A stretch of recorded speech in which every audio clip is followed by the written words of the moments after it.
আজকে আমি আপনাদের সাথে ব্রেড ক্রাম্বস তৈরি করা দেখাবো।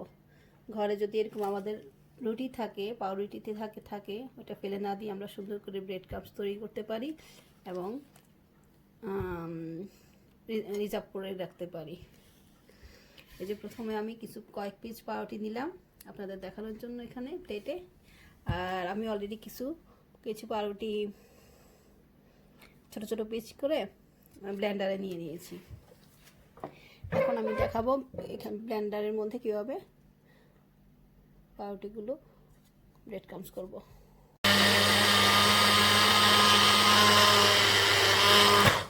যে জাস্ট 1 মিনিটের মতন লাগছে আমার পাউরুটিগুলো ছোট ছোট, একদম ছোট ছোট ব্রেড ক্রাম্বসের মতন ব্রেড ক্রাম্বস হয়ে গেছে। আমি এখন ব্রেড ক্রাম্বসগুলো একটা ফ্রাই প্যানে, বড় একটা ফ্রাই প্যানে নিচ্ছি। এখন এটাকে আমি অনেকক্ষণ টোস্ট করব, 15 থেকে 20 মিনিট টোস্ট করব একদম লো হিটে, আর কন্টিনিউ আমি এটাকে নাড়বো, আর না হয় পড়ে যাবে। এখানে আমি আরও 4 পিস পাউরুটি ব্রেড ক্রাম্বস করে নিয়েছি, কারণ আমি বেশি করে করব। এখন রমজান মাস, ব্রেড ক্রাম্বস অনেক কিছুতে আমাদের প্রয়োজন হয়। যে কোনো চপ আমরা তৈরি করলেই ব্রেড ক্রাম্বস লাগে। Fish chop, meat chop, chicken, vegetables cutlet, সব কিছুতে আমরা মোটামুটি ব্রেড ক্রাম্বস ইউজ করি।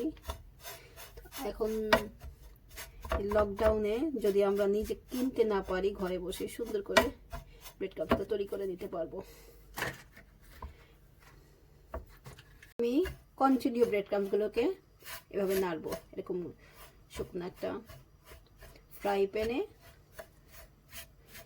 নিব, আর কিছুই দিব না, শুধু টোস্ট করার জন্য fry pan and bread crumbs.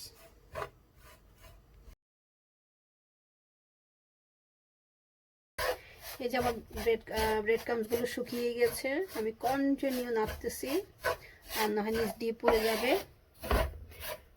কালারটা হালকা বাদামি হয়ে আসছে।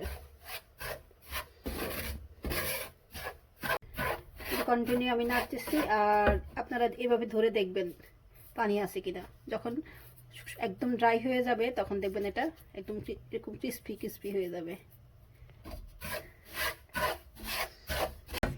এই যে আমার ব্রেড ক্রাম্বস হয়ে গেছে, এই যে এখন আর হাতে থাকে না, একদম ঝরে পড়ে যায়।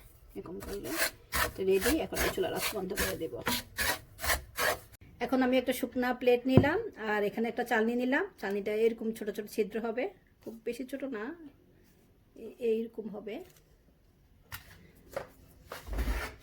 তার উপরে আমি ব্রেড ক্রাম্বসগুলো এভাবে ঢেলে দেব।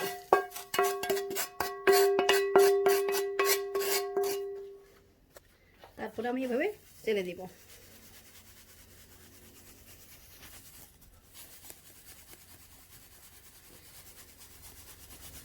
আমি ব্রেড ক্রাম্বসগুলো এরকম চেলে নিতেছি, কারণ কিছু কিছু বড় বড় দানা আছে।